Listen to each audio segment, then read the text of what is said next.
Director Cindy Lupi to come to the podium to introduce our keynote speaker.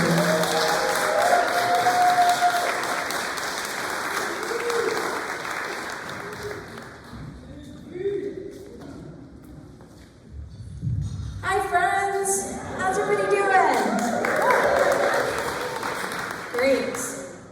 Well, I have the honor tonight of introducing Melissa Hoffer, who is the first ever Climate Chief in Massachusetts.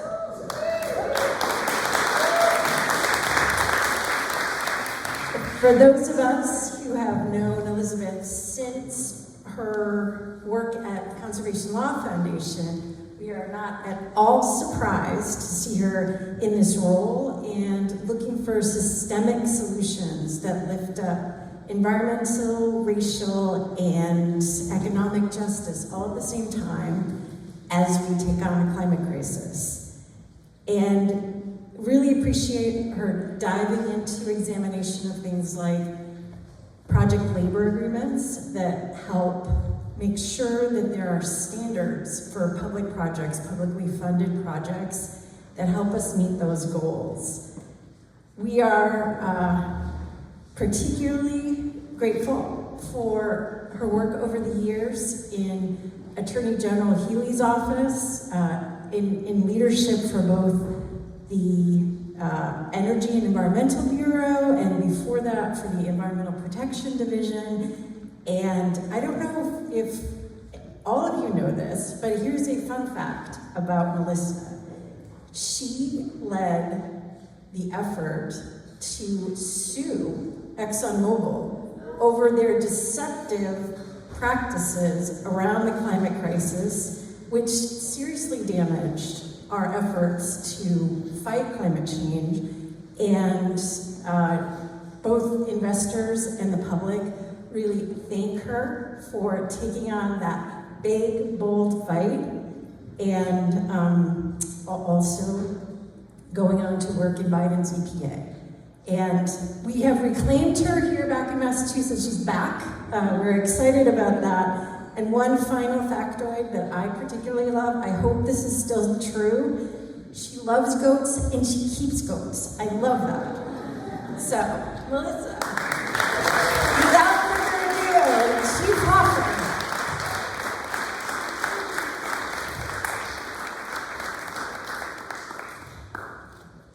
So I'll just start by saying that, it's no small thing. We got that Exxon case passed, all the motions to dismiss. They drug us down into Texas, and we ultimately got that case back into Massachusetts State Court where it belongs.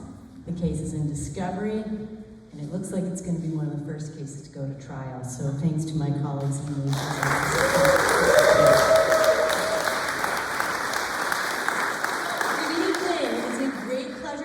All of you tonight for Clean Water Action's Fall Celebration. And, I've been doing this work for a long time. I look around this room and I see lots of people who I know who have also been doing this work for a long time. And I can remember Cindy Lupi and Clean Water Action being on the scene way back when I first started practicing law.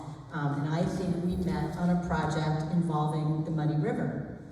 And two things really stand out for me when I think about Clean Water Action's work. And the first thing is, it gets things done. And that's really saying a lot. And it gets really, really hard things done. They were on the ground, I think folks know, helping to lead the fight to get the highly polluting Salem coal-fired plant shut down. At that time, I was at CLF. I had joined CLF after many years in private practice. I remember working with Shannon Cleveland on that. This is when we had the whole campaign against the Filthy Five. And it's amazing because here we stand today. There's no more coal-fired power in New England. The Merrimack Station is closed down.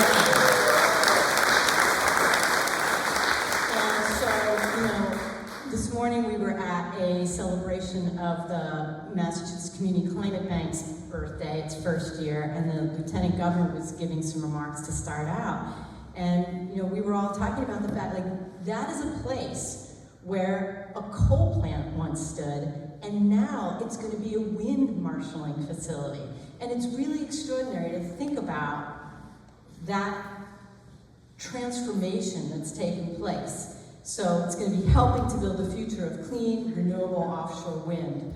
So the second thing that I think about when I think of clean water action is, you know, environmental and economic justice have been a part of Clean Water Action's DNA, at least as far as I can remember.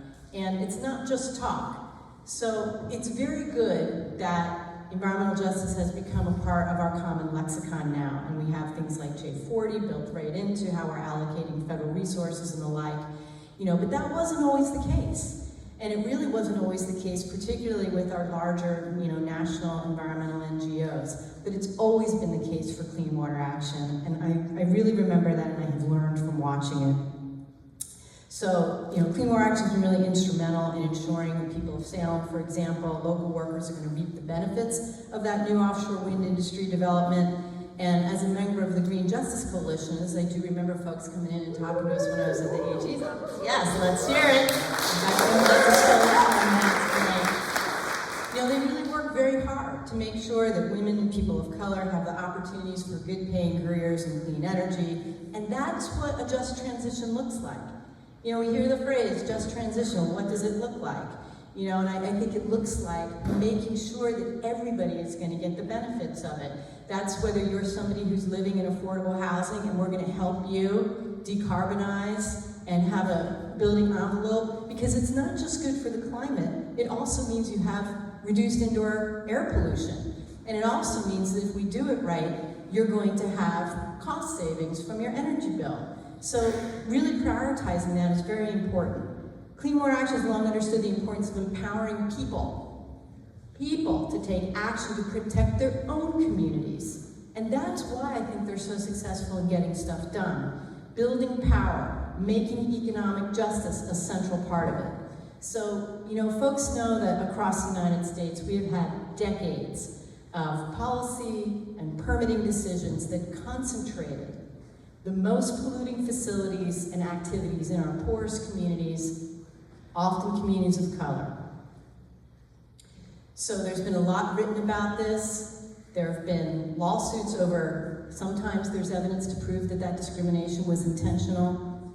Sometimes, you know, under the Title VI of the Civil Rights Act, you don't necessarily need to prove that it's intentional, but just that the discrimination occurred. But it's really hard to fix these things. But the important thing I want to get across to you is that it's a result of decisions. It's a result of specific policy and permitting decisions. So the good news about that is that we can change it and we can make better decisions. So we are trying to do this. I'm mindful of Sophia's remarks to us earlier this evening. We don't always get it right.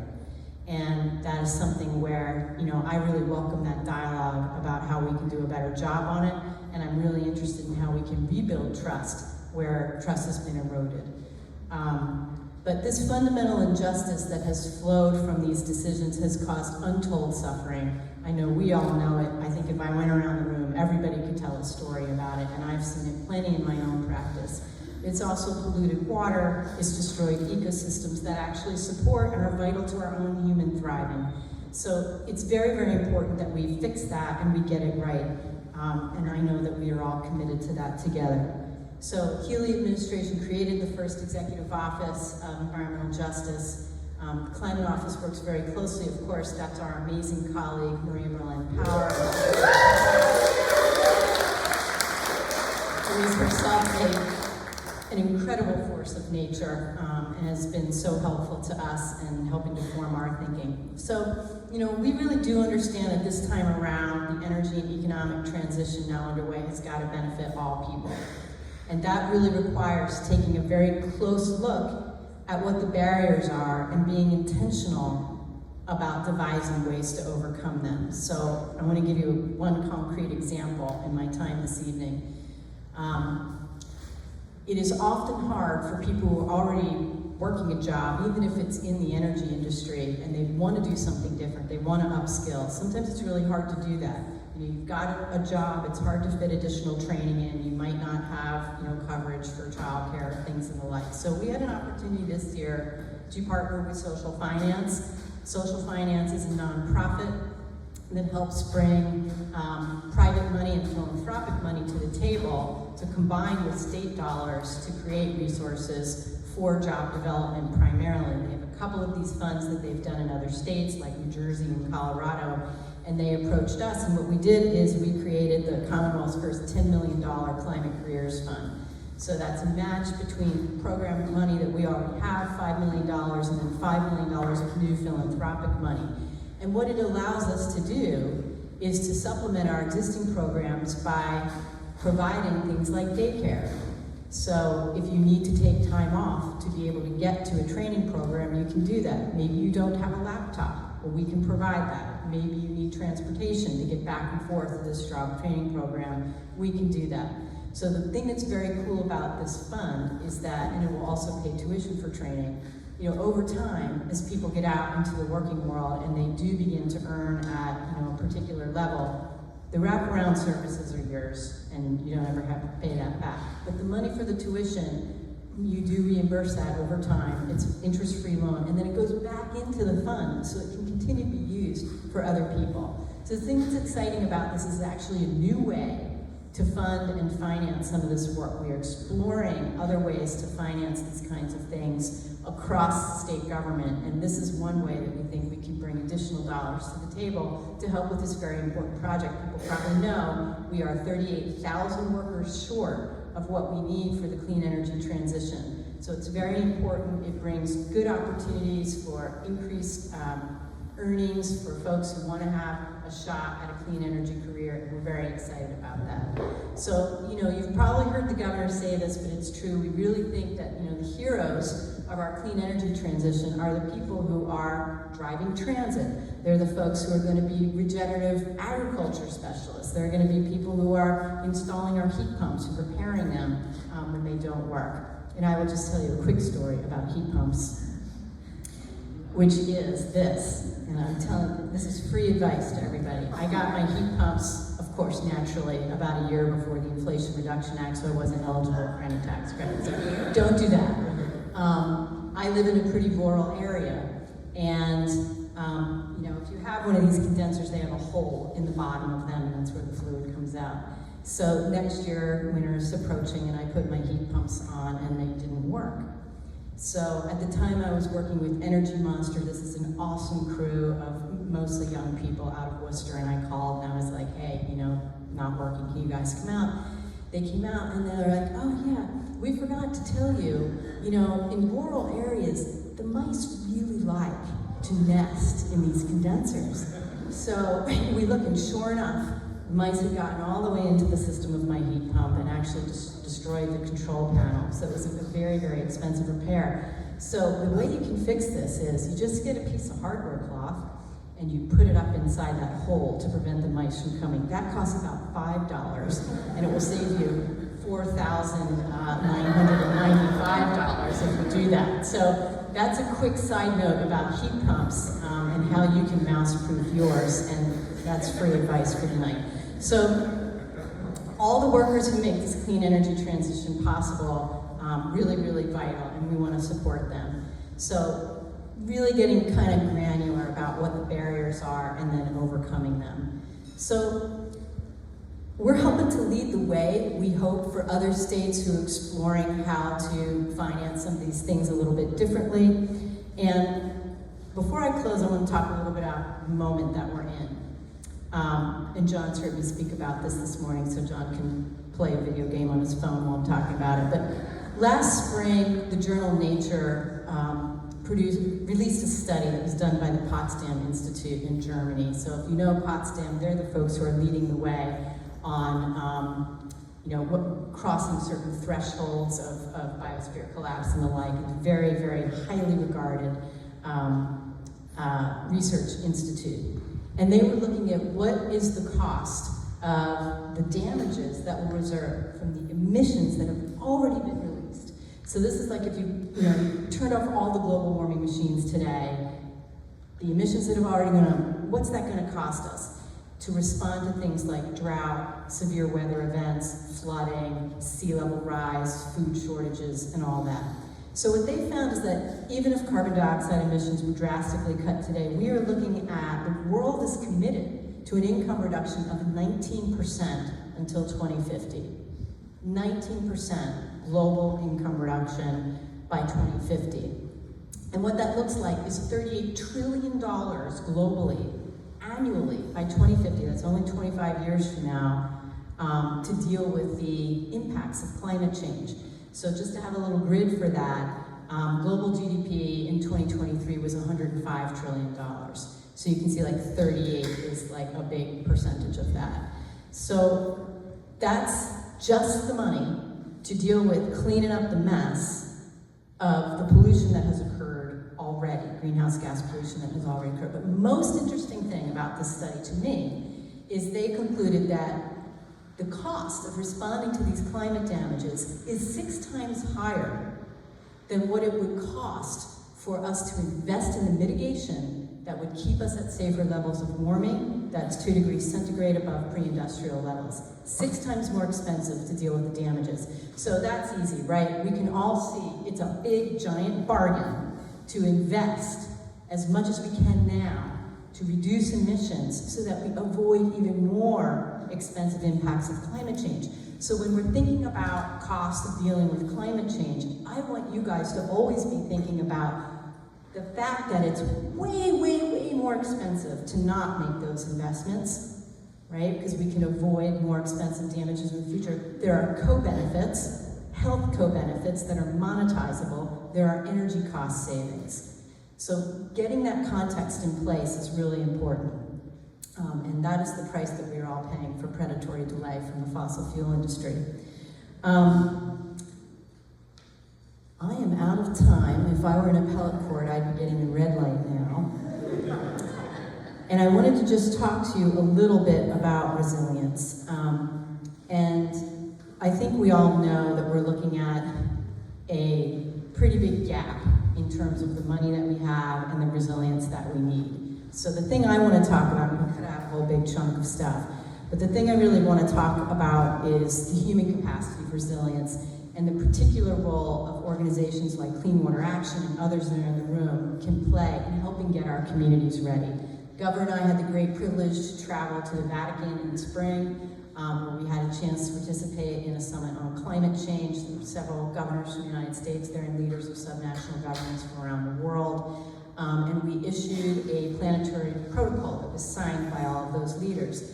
That protocol was drafted in part by the Chancellor of UMass Boston and his longtime colleague and friend, Ram Ramanathan. Ram is a physicist who's been in the climate science space for about 50 years, a leader in developing some of the first climate models and then confirming their accuracy. So Ram organized the protocol around this concept of MAST. And MAST stands for mitigation, adaptation, and social transformation. Ram has been a prominent voice saying, you know, we really should just stop talking about hitting 1.5, that's probably gone. And so what we need to do now is, as we're trying to bend the curve on emissions and we're focusing on adaptation, we have to start thinking about social transformation. And so I think preparing ourselves and strengthening our communities, you know, it requires 2 things. It requires an understanding of the common threat that we're facing, but more importantly, it really requires this element of imaginative capacity. So to do that, we really need to get our arms around and reckon with exactly what it is that we're facing. I think that's a long way off for some of us. It's unprecedented, at least for humans. The nature of the climate and biosphere transformation that's currently underway. So you have to kind of really imagine, like, wow, what would happen if we actually don't meet this moment? And then you have to be able to imagine, and this is where I think you all come in because you are doing this already, the possible futures, including those, you know, that could really help us make a better future. Because the way things are right now aren't working out so great for lots and lots of people. So if we're going to do it differently, what would it really look like if we organized our societies that were consistent with the climate science, that were consistent with our ideas of social justice? What would that really look like? How would we put it together? How would we distribute resources? How would we be growing food? What would the housing look like? How would we be relating to each other? How might we organize things along bioregional lines? So I think having that imagination and engaging youth in it, because they have lots of ideas about this, is very, very important. you know, what if we did something that actually reflected our love for each other and for the earth? So it's sometimes hard to get your head around how things could be different when we're surrounded by what is. And I just want to leave you guys with some thoughts that I know you think about all the time. We would never have had the abolition of slavery. We would have never had the civil rights movement, women's suffrage, feminism, the right to love and marry who you love, indigenous people's rights, laws protecting the environment, human rights, greater protections for animals. We wouldn't have had any of that stuff if some people couldn't have imagined what it would be like if it were different. So I know none of that is perfect, but let's remember, there is really nothing that we can't achieve if we come together, if we work together, even if it's uncomfortable, even when we're working in coalition with fakes, maybe we'd rather not be working with those people. But if we do, there's really nothing that we can't achieve. We gotta imagine what that world looks like, and then we gotta get busy. So, happy fall celebration, congratulations to Clean Water Action, and thanks to everybody.